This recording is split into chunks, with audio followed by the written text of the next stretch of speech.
Muy buenas noches. ¿Cómo están mis estimados compañeros del diplomado en Fundamentos para la Creación y Desarrollo de Cursos B-Learning?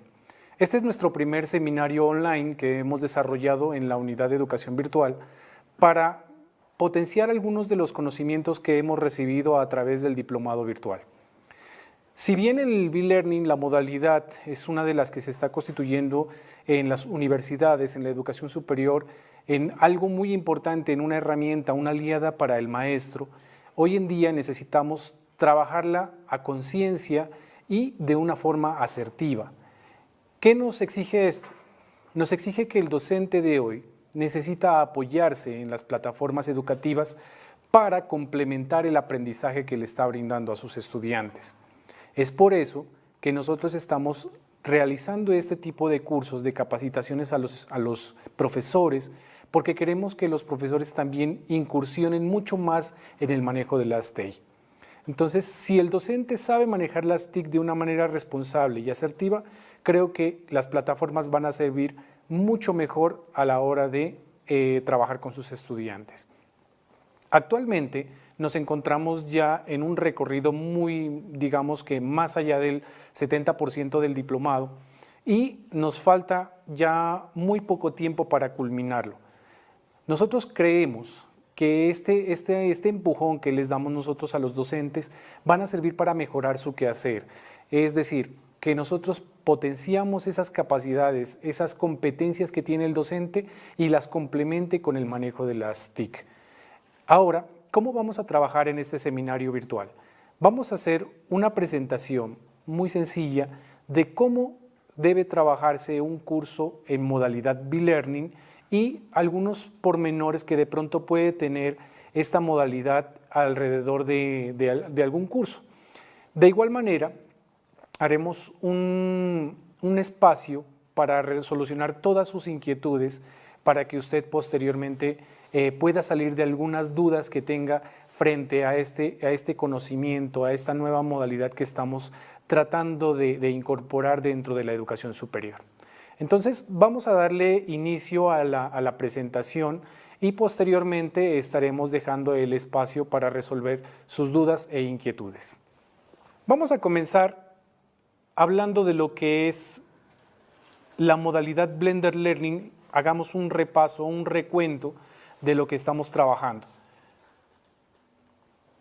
En primera instancia, B-Learning o un curso bimodal, pues es algo que combina la modalidad presencial con la modalidad virtual.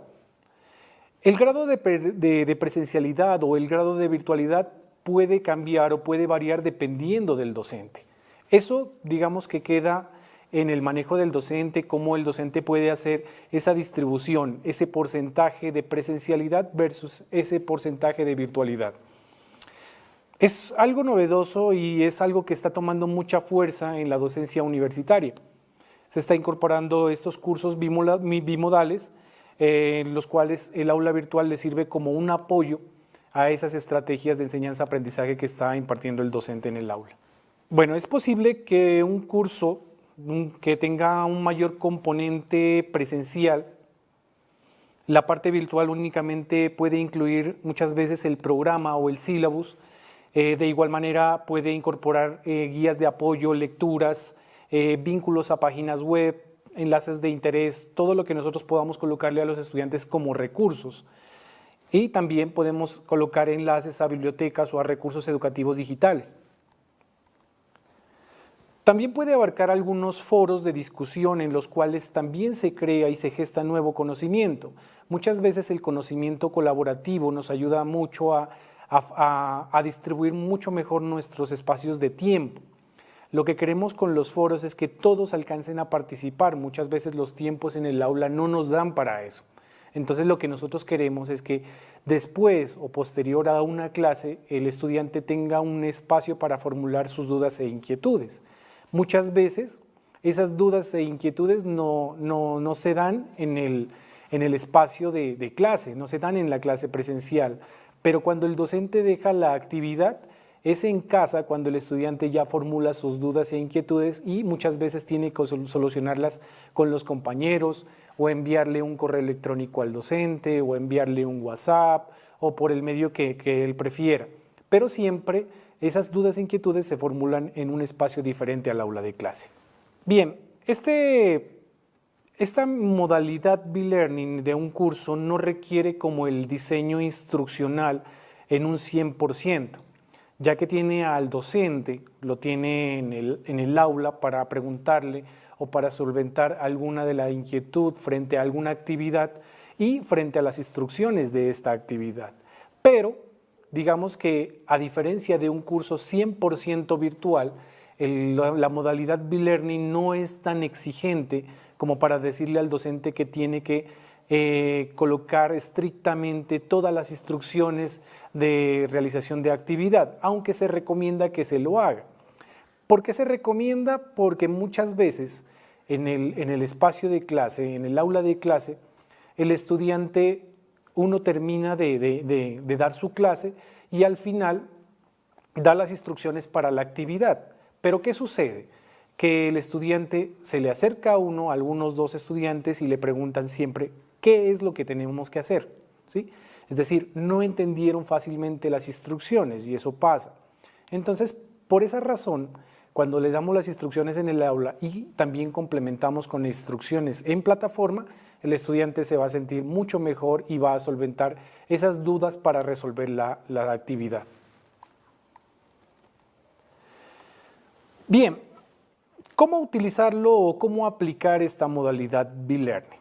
Entonces, primero que todo tenemos que hacernos una reflexión de cuáles son los temas que ameritan darlos en una clase presencial y posteriormente mirar y hacer una evaluación de cuáles de las clases de pronto o de los conceptos que se quiere impartir deben o se facilitan para darlos en plataforma. En este caso, el primer acercamiento de B-Learning que hacemos nosotros es mirar sobre las reflexiones que se han visto en el aula de clase. Es decir, si nosotros miramos un tema en el aula de clase, posterior a eso, nosotros podemos colocar un foro de dudas e inquietudes o un foro de complemento al tema, donde el estudiante ya en casa va a procesar de una manera mucho mejor y con todo el tiempo que tiene el estudiante para complementar, para formular sus interrogantes, para compartir con sus compañeros, también para discutir, ¿sí? Un foro de debate. Entonces, eso se puede hacer en casa. Precisamente la modalidad no exige la presencialidad del estudiante. Si nosotros trabajamos de una manera correcta el B-Learning, entonces nosotros podemos decir que el estudiante también puede hacer sus actividades desde un celular, desde una tableta, y también dependiendo del espacio físico, como es la casa, es como los cafés internet o desde el mismo transporte que pueden ir desde sus celulares. Entonces, desde cualquier parte puede hacer el estudiante su actividad. Ahora, ¿qué otra cosa puede hacer el estudiante y cómo utilizarlo? Simplemente puede llevar esas discusiones del aula a los foros también, pero también puede complementarlo con otras respuestas. Puede preparar mucho mejor las respuestas de aula para hacer unas reflexiones de retroalimentación en el aula. Entonces, si nosotros dejamos que el estudiante sea el artífice, el actor principal de su propio aprendizaje, el estudiante va a sentirse mucho mejor.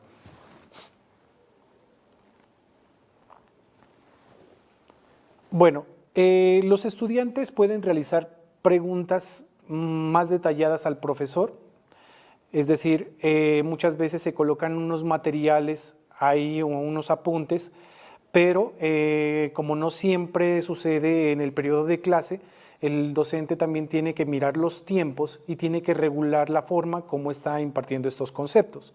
Si coloca recursos, si coloca actividades, estas tienen que tener un propósito. Es decir, no se colocan recursos porque sí. Si usted coloca como docente un recurso en plataforma, tiene que tener un propósito y ese propósito tiene que conducirlo a realizar una actividad. Entonces, por ese lado, lo que estamos promulgando con esta estrategia es que el docente también sienta que tiene un espacio que le va a fomentar y le va a acompañar en el proceso de la enseñanza y aprendizaje. Bueno, también los estudiantes pueden realizar actividades estructuradas. ¿Qué significa esto de las actividades estructuradas? Que nosotros debemos decirle al estudiante que puede realizar la actividad con una guía de actividad. Es decir, nosotros no podemos decir que haga una actividad, pero no le decimos al estudiante qué es lo que tiene que entregar. Entonces, en una guía de actividad, pues es muy sencillo. Al estructurarse tiene que haber una descripción de la actividad, es decir, qué motiva a realizar esa actividad o cuál es el fundamento de realizar esa actividad. Posteriormente también tiene que haber unos tiempos que el estudiante va a disponer de su espacio de trabajo independiente para realizarlo. De igual manera, también tiene que haber un entregable o producto. Muchas veces decimos cuál es la actividad, pero no decimos cuál es el producto en sí que se va a evaluar. Y entonces ahí el estudiante tiene una confusión y posteriormente pues tiene que hacer sus preguntas a sus compañeros o tratar de solventarlas de la mejor manera con sus profesores. De igual manera, la actividad debe tener unos criterios de evaluación del producto. Entonces, para ello, pues muchas veces se sugiere algunas estrategias. Una de ellas puede ser la rúbrica de evaluación, pero no es la única. El docente es libre de escoger la estrategia de evaluación que mejor le convenga. Muchos docentes pues, se limitan únicamente a hacer un test o un cuestionario. Otros docentes pueden ser un poco más creativos y realizar otro tipo de actividad que fomente mucho más el aprendizaje en el estudiante. De igual manera, con este tipo de actividades estructuradas podemos dejar algunas actividades que se puedan realizar en equipo y esto fomentar eso que creemos que es el trabajo colaborativo. Si el estudiante puede realizar un trabajo en conjunto con otros estudiantes, está fomentando ese trabajo colaborativo.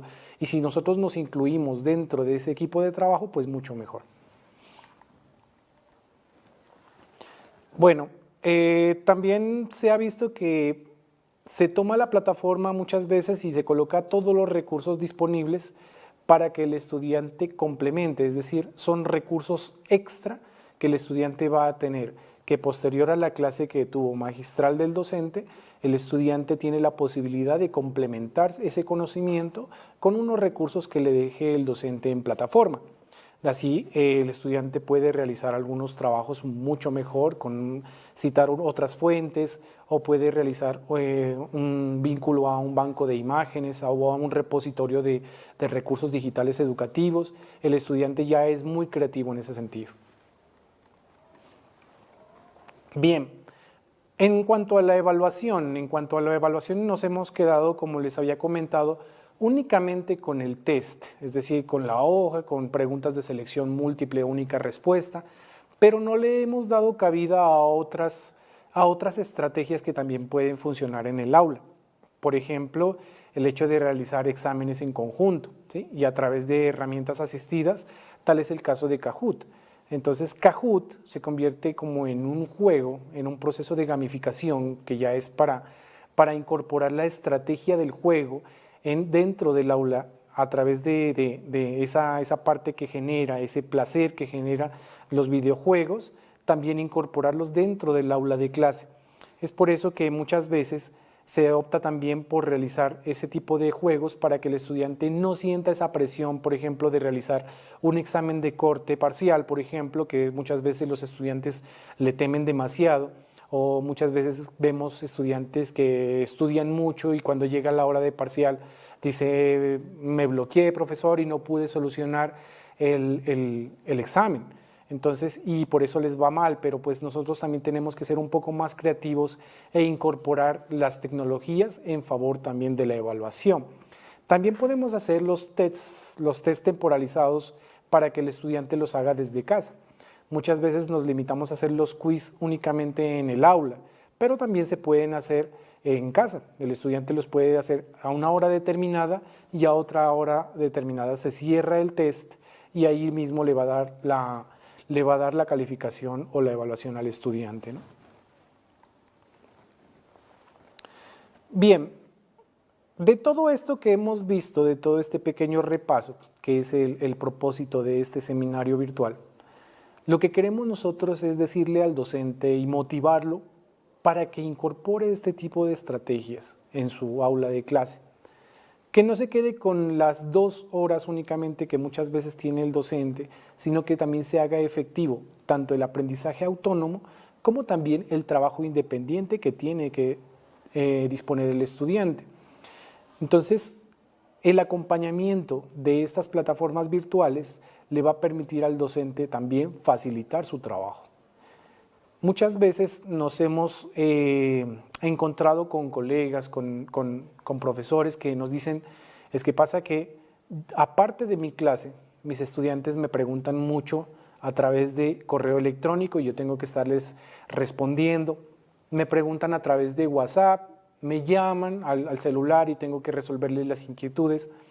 Ese tiempo que el docente está disponiendo de su tiempo personal y que es extra, digamos, de las horas de la universidad o del colegio, ese también es tiempo del docente, ¿sí?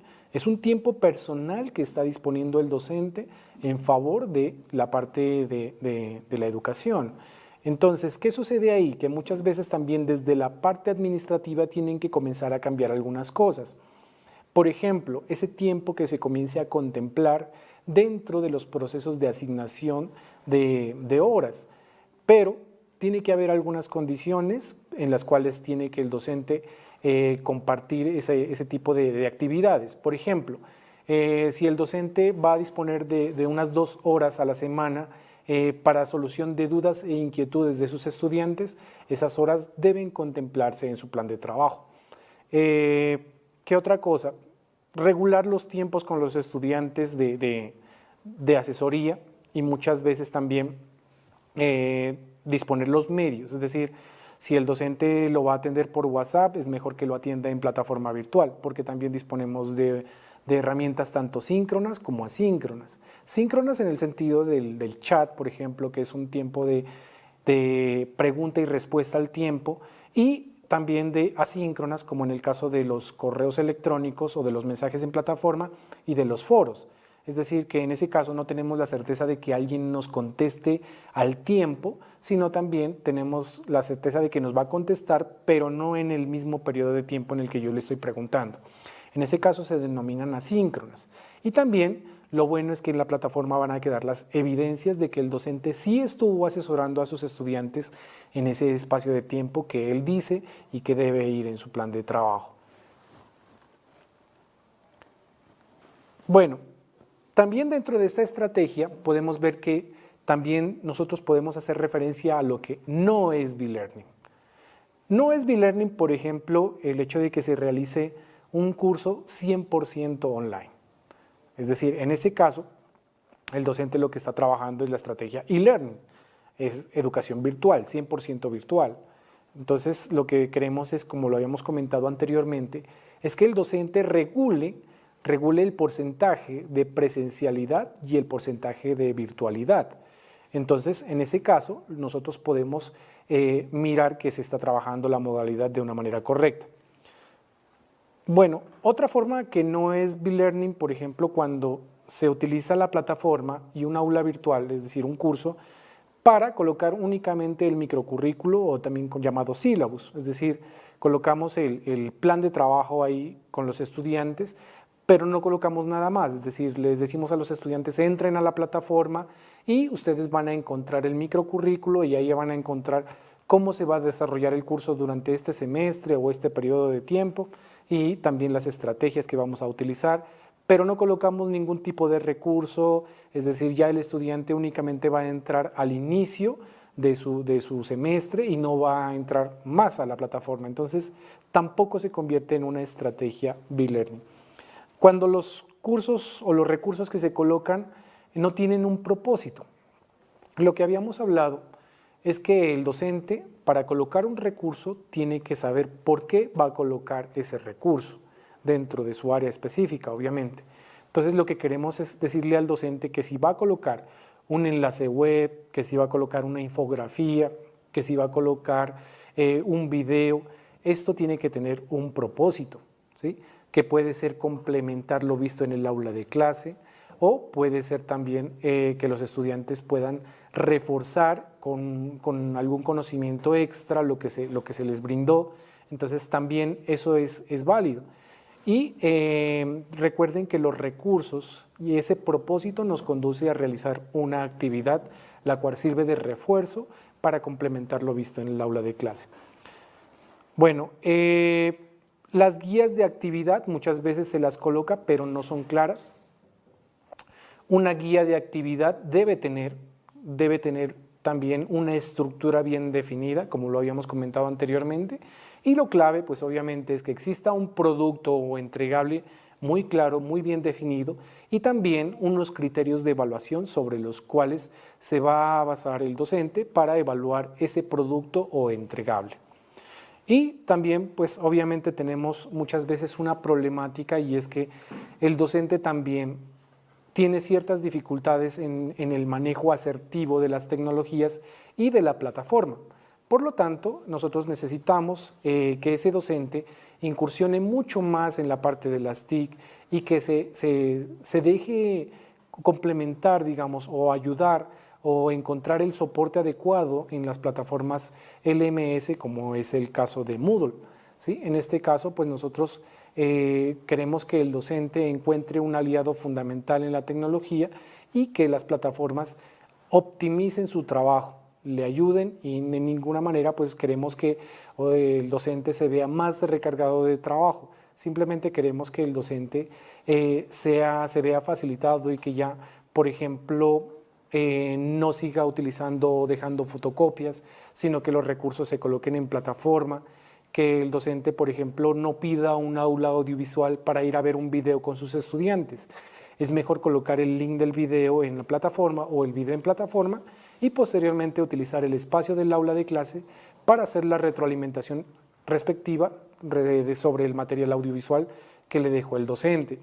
De igual manera, fomentar el trabajo colaborativo entre los mismos participantes, hacer coevaluación. Muchas veces no hacemos coevaluación, únicamente nos limitamos a evaluar a los estudiantes, pero también podemos hacer que un estudiante pueda evaluar a otro según el trabajo que haya desarrollado.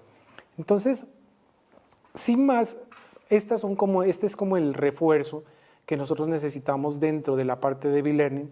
Voy a abrir un espacio de dudas e inquietudes para que ustedes formulen sus preguntas y nos las hagan llegar para solventarlas en este espacio. Bueno, aquí nos hacen una pregunta y nos dicen que ¿qué diferencia hay entre un curso o por qué se fomenta un curso 100% virtual que es e-learning frente a un curso que es B-Learning? Entonces, como lo había dicho anteriormente, simplemente es la distribución de espacios entre lo virtual y lo presencial. Si ya nos inclinamos mucho más hacia la parte virtual, y puede suceder, puede darse los casos, por ejemplo, de que el docente se libre de su responsabilidad y confunda las cosas y se vaya más a la parte virtual. Es decir, que ya no asista, por ejemplo, al aula de clase o que trate de resolver todo por plataforma. Entonces, en ese caso, pues también estamos fallando. La idea no es cambiar de modalidad, la idea es simplemente en este tipo de estrategia que es bimodal, lo que queremos hacer es que el docente se soporte dentro de la parte de lo que es las plataformas, de lo que es el manejo de los recursos, de lo que es llevar de pronto un espacio un poco ampliado del aula de clase a la parte independiente y que el estudiante pueda complementar ese saber. Veamos otra pregunta que nos formulen. Bueno, aquí otra pregunta que nos hacen. Bueno, recordarles que para que usted formule su pregunta lo puede hacer al lado derecho de su pantalla de YouTube y usted va a encontrar el chat. Acá nos preguntan cómo se puede potenciar el aprendizaje colaborativo. Pues la idea del aprendizaje colaborativo siempre es que nosotros potenciemos en los estudiantes o fomentemos mejor que nosotros podemos construir conocimiento colectivo, es decir, que nosotros podamos trabajar los foros de una manera asertiva.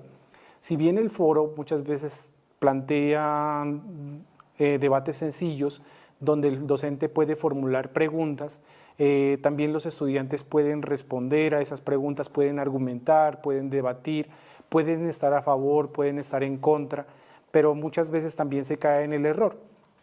Y el error muchas veces es que el estudiante simplemente se limita a decir sí estoy de acuerdo o no estoy de acuerdo. Y para ellos eso es la participación.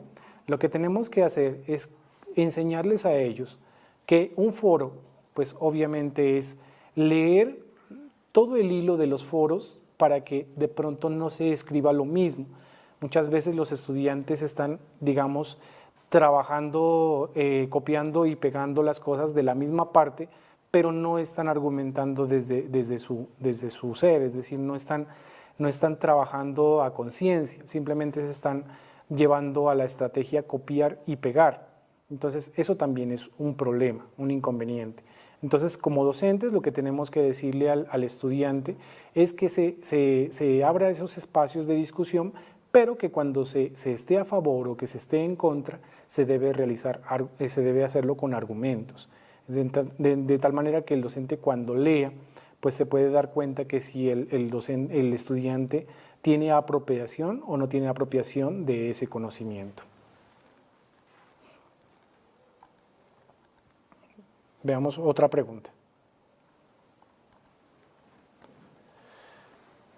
Bueno, por acá nos dice ¿qué tan segura es una plataforma B-Learning? Pues bueno, eso ya depende de la infraestructura tecnológica, ¿no?, que se tenga en las entidades. Muchas veces, como podemos ver, podemos estar expuestos a pues muchos ataques cibernéticos, podemos estar expuestos a muchas cosas, pero para nosotros depositar esa parte técnica, pues tenemos que dejarla en responsabilidad de un departamento de tecnología, quienes son los que brindan la seguridad. Ahora, si nos limitamos dentro de las plataformas, nosotros podemos hacer autenticación con programas como Facebook, por ejemplo, o como programas como Gmail, que nos garantiza que no estén entrando personas pues, que no estén reconocidas o que no estén debidamente, digamos, matriculadas. Entonces, pero también, digamos, si nos ponemos a revisar, por decir algo, el ejemplo de que un estudiante o que una persona, digámoslo así, pueda entrar a cambiar sus valoraciones o algo, pues esto pues tiene que ir de la mano con la seguridad de la empresa o del lugar donde se esté imponiendo este tipo de estrategia. ¿Cuál es la idea? Pues que muchas veces las plataformas Moodle se limita únicamente al espacio de los recursos y sí hay unas planillas de calificaciones, pero dentro del backend, es decir, en el trasfondo, nosotros podemos ver que muchas veces se hacen unos vínculos, y esto pues obviamente lo hacemos como ingenieros de sistemas, es vincular o ¿cómo le diríamos? Unir las dos plataformas, tanto la académica como la plataforma Moodle. Pero respondiendo a la pregunta, estas plataformas ya se convierten en muy seguras.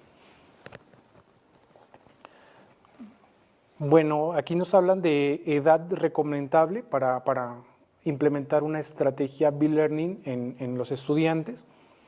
Creo que los estudiantes de hoy, si bien son nativos digitales, desde muy pequeños han comenzado a incursionar en plataformas.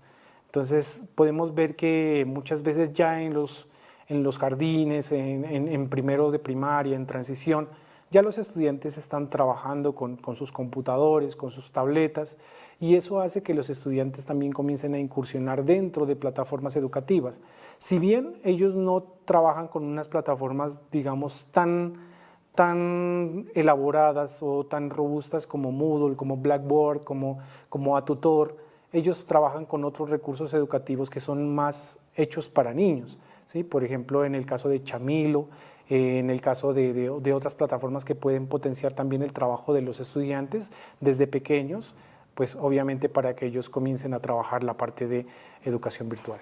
Bueno, aquí hay otra pregunta, nos dice que ¿los estudiantes estarían en capacidad de cursar un módulo en metodología B-Learning?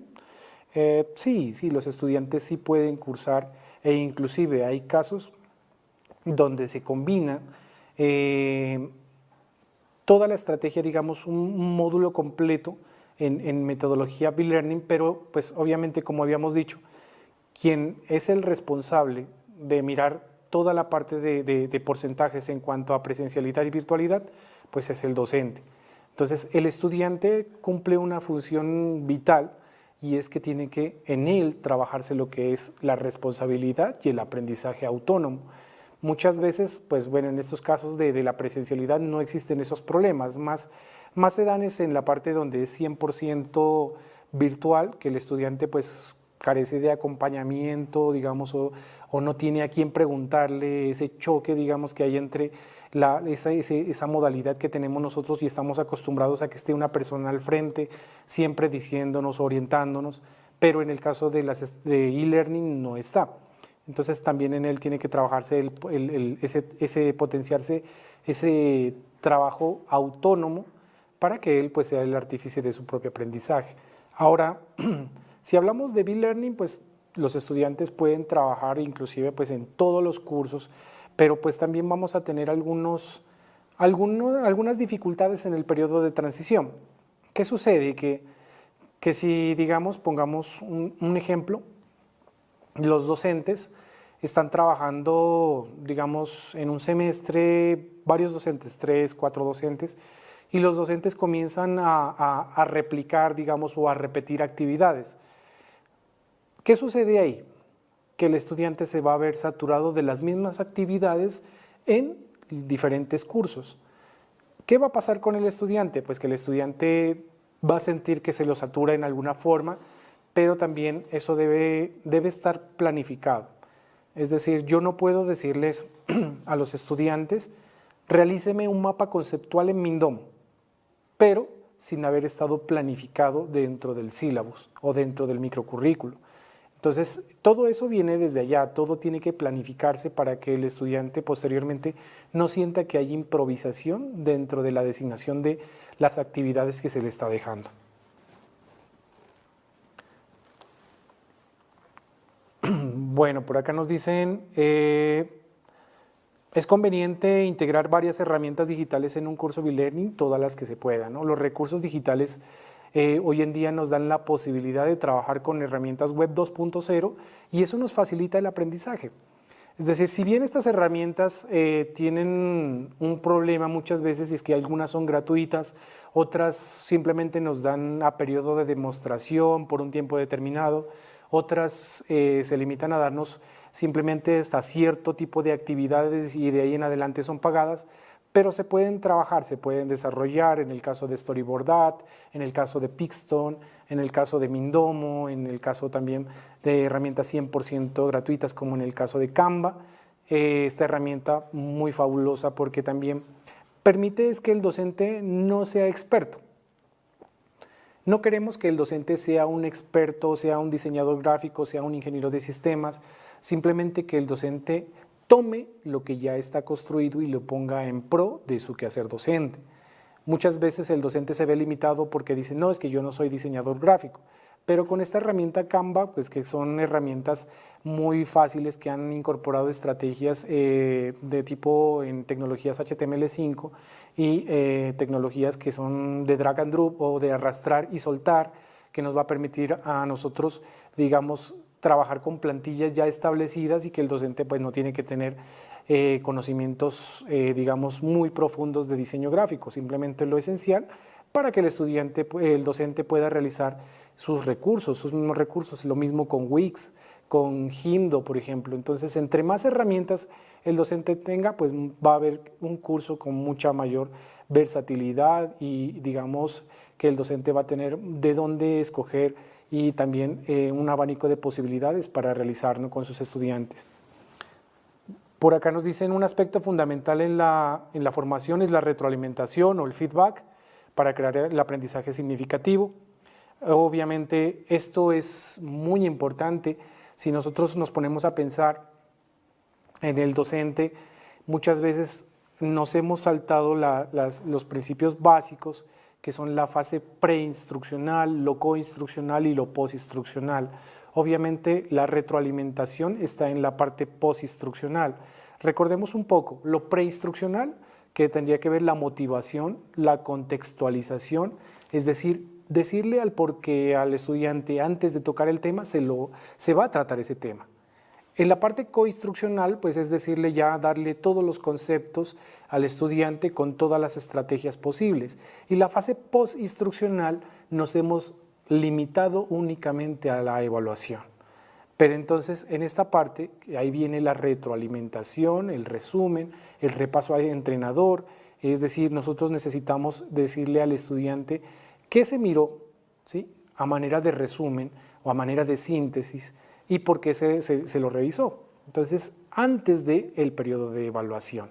Ahora, ¿cómo yo puedo dar una retroalimentación a mis estudiantes? Si bien lo puedo hacer en un foro de participación, lo puedo hacer también utilizando el aula de clase posterior a haber realizado una actividad en la plataforma. Lo puedo realizar también a través de un video síntesis o una presentación, por ejemplo, creada en Powtoon. Entonces, utilizando todos los recursos posibles para realizar ese tipo de feedback o retroalimentación. Yo le aseguro que el estudiante va a quedar muy satisfecho a la hora de que nosotros trabajemos esta retroalimentación en plataforma. Si bien nosotros orientamos a nuestros estudiantes en el aula, pero los tiempos que nosotros manejamos muchas veces nos quedan muy cortos. Entonces, utilizar esta plataforma es la mejor manera de hacer ese tipo de retroalimentaciones. Bueno, aquí nos dicen herramientas como Plagium para evitar el plagio de actividades. Bueno, en el caso de estas herramientas Plagium, pues nos permite a nosotros mirar en qué porcentaje un estudiante copió y pegó los textos de internet, digamos, a la plataforma.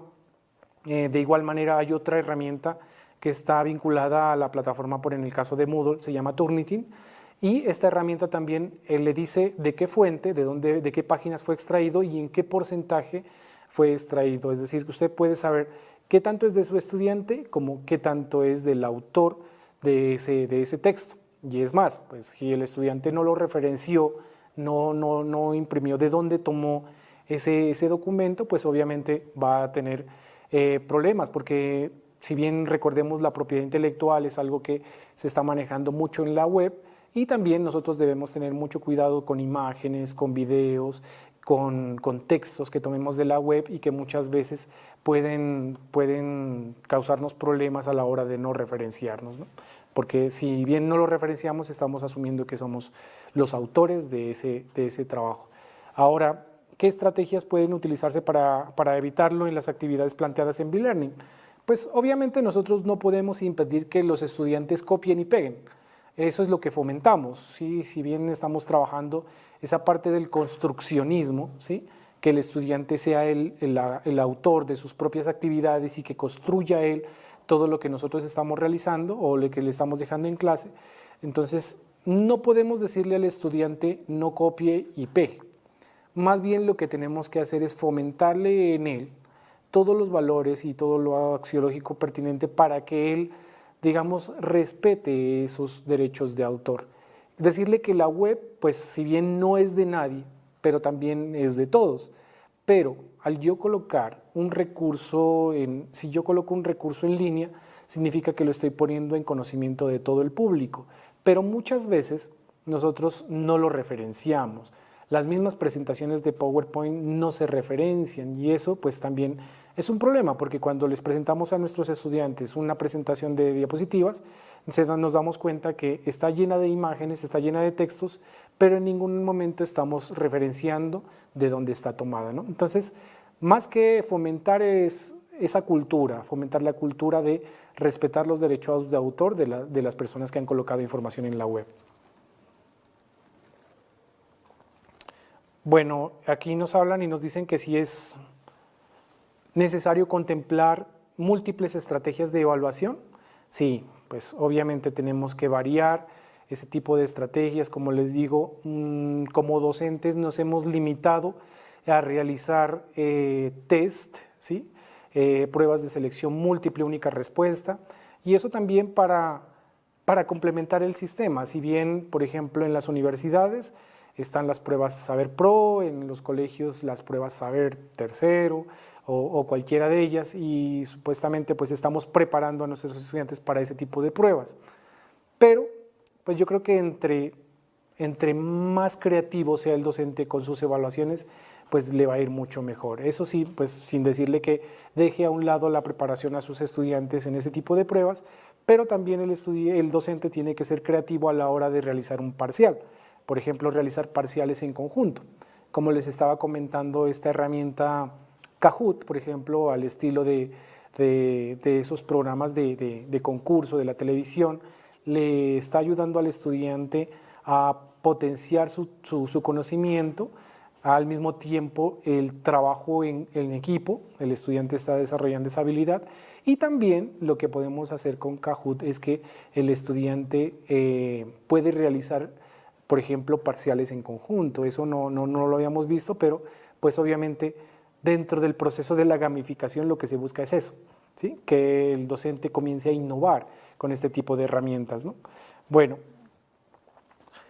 aspectos claves pues que nosotros tenemos que tener o debemos tener en cuenta para una metodología en B-Learning, pues obviamente es un manejo adecuado de la interfaz, pues eso sí también, un orden, pues el diseño instruccional, si bien no es riguroso, pero hay que tenerlo como recomendación, pues actividades pues de reflexión, acompañamiento inmediato. Recordemos estas dos estrategias que están funcionando hoy en día, que son el coaching personal y el mentoring. Entonces, si nosotros trabajamos con ellos también, este tipo de estrategias puede funcionar, ¿no? Si bien el acompañamiento puede ser presencial, el acompañamiento puede darse uno a uno utilizando las estrategias TIC, por ejemplo, en el caso de una videoconferencia o en el caso de cualquier herramienta que nos pueda interactuar con nuestro estudiante sin necesidad que haya presencialidad, ¿no? Bien. Bueno, ya estamos llegando al final de nuestro seminario online, pues agradecerles la participación de ustedes. Recuerde que estamos aquí para mejorar nuestros procesos, para decirle al docente que estamos acompañándolo dentro de la creación de nuevas estrategias de innovación educativa, y la idea es que nuestro diplomado ya finaliza el 23 de noviembre.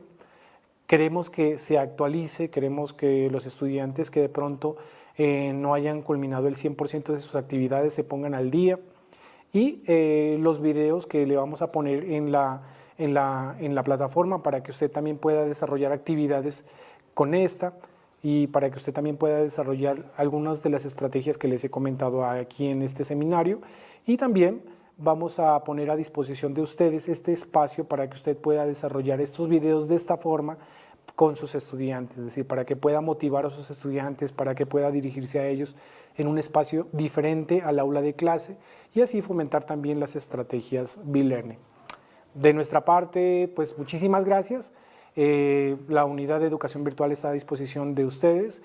La Universidad Mariana está fomentando totalmente este tipo de estrategias y los esperamos en una nueva oportunidad. Muchísimas gracias.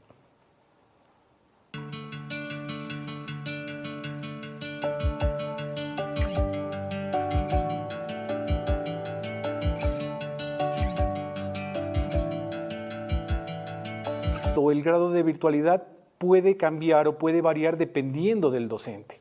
Eso, digamos, que queda en el manejo del docente, cómo el docente puede hacer esa distribución, ese porcentaje de presencialidad versus ese porcentaje de virtualidad. Es algo novedoso y es algo que está tomando mucha fuerza en la docencia universitaria.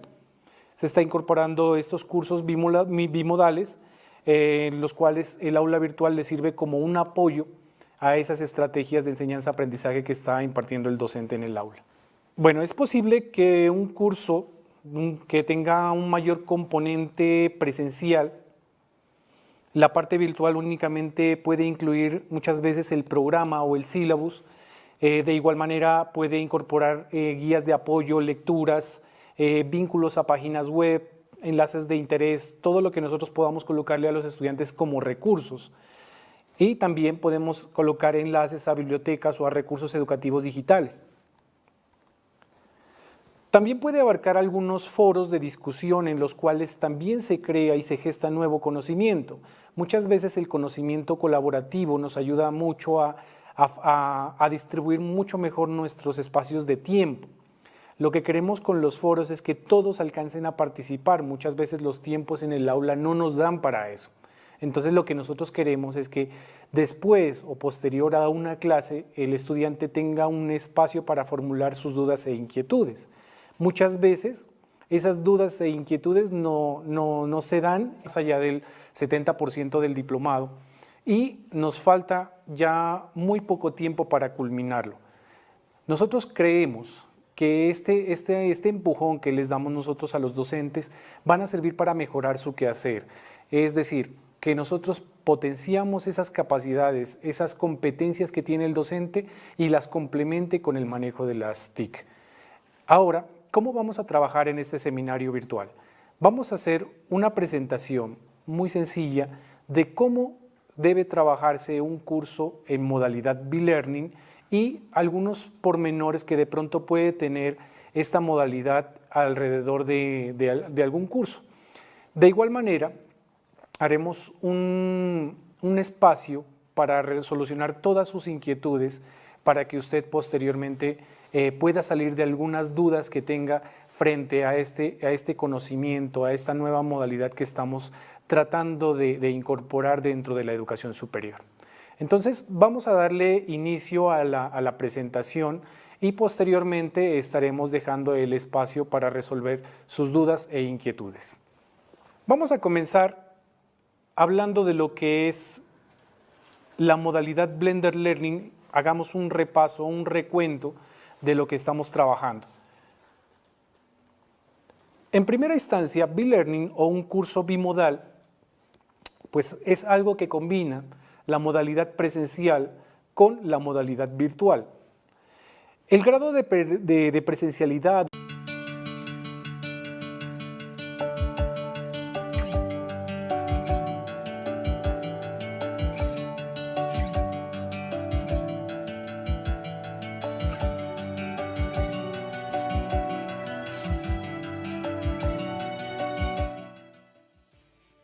Muy buenas noches. ¿Cómo están mis estimados compañeros del diplomado en Fundamentos para la Creación y Desarrollo de Cursos B-Learning? Este es nuestro primer seminario online que hemos desarrollado en la Unidad de Educación Virtual para potenciar algunos de los conocimientos que hemos recibido a través del diplomado virtual. Si bien el B-Learning, la modalidad, es una de las que se está constituyendo en las universidades, en la educación superior, en algo muy importante, en una herramienta, una aliada para el maestro, hoy en día necesitamos trabajarla a conciencia y de una forma asertiva. ¿Qué nos exige esto? Nos exige que el docente de hoy necesita apoyarse en las plataformas educativas para complementar el aprendizaje que le está brindando a sus estudiantes. Es por eso que nosotros estamos realizando este tipo de cursos, de capacitaciones a los profesores, porque queremos que los profesores también incursionen mucho más en el manejo de las TIC. Entonces, si el docente sabe manejar las TIC de una manera responsable y asertiva, creo que las plataformas van a servir mucho mejor a la hora de trabajar con sus estudiantes. Actualmente nos encontramos ya en un recorrido muy, digamos que más en el espacio de clase, no se dan en la clase presencial, pero cuando el docente deja la actividad, es en casa cuando el estudiante ya formula sus dudas e inquietudes y muchas veces tiene que solucionarlas con los compañeros o enviarle un correo electrónico al docente o enviarle un WhatsApp o por el medio que él prefiera. Pero siempre esas dudas e inquietudes se formulan en un espacio diferente al aula de clase. Bien, esta modalidad B-Learning de un curso no requiere como el diseño instruccional en un 100%. Ya que tiene al docente, lo tiene en el aula para preguntarle o para solventar alguna de la inquietud frente a alguna actividad y frente a las instrucciones de esta actividad. Pero digamos que a diferencia de un curso 100% virtual, la modalidad B-Learning no es tan exigente como para decirle al docente que tiene que colocar estrictamente todas las instrucciones de realización de actividad, aunque se recomienda que se lo haga. ¿Por qué se recomienda? Porque muchas veces en el espacio de clase, en el aula de clase, el estudiante, uno termina de dar su clase y al final da las instrucciones para la actividad. Pero ¿qué sucede? Que el estudiante se le acerca a uno, a algunos dos estudiantes, y le preguntan siempre qué es lo que tenemos que hacer, ¿sí? Es decir, no entendieron fácilmente las instrucciones y eso pasa. Entonces, por esa razón, cuando le damos las instrucciones en el aula y también complementamos con instrucciones en plataforma, el estudiante se va a sentir mucho mejor y va a solventar esas dudas para resolver la actividad. Bien, ¿cómo utilizarlo o cómo aplicar esta modalidad B-Learning? Entonces, primero que todo tenemos que hacernos una reflexión de cuáles son los temas que ameritan darlos en una clase presencial y posteriormente mirar y hacer una evaluación de cuáles de las clases de pronto o de los conceptos que se quiere impartir deben o se facilitan para darlos en plataforma. En este caso, el primer acercamiento de B-Learning que hacemos nosotros es mirar sobre las reflexiones que se han visto en el aula de clase. Es decir, si nosotros miramos un tema en el aula de clase, posterior a eso, nosotros podemos colocar un foro de dudas e inquietudes o un foro de complemento al tema, donde el estudiante ya en casa va a procesar de una manera mucho mejor y con todo el tiempo que tiene el estudiante para complementar, para formular sus interrogantes, para compartir con sus compañeros, también para discutir, ¿sí? Un foro de debate. Entonces, eso se puede hacer en casa. Precisamente la modalidad no exige la presencialidad del estudiante. Si nosotros trabajamos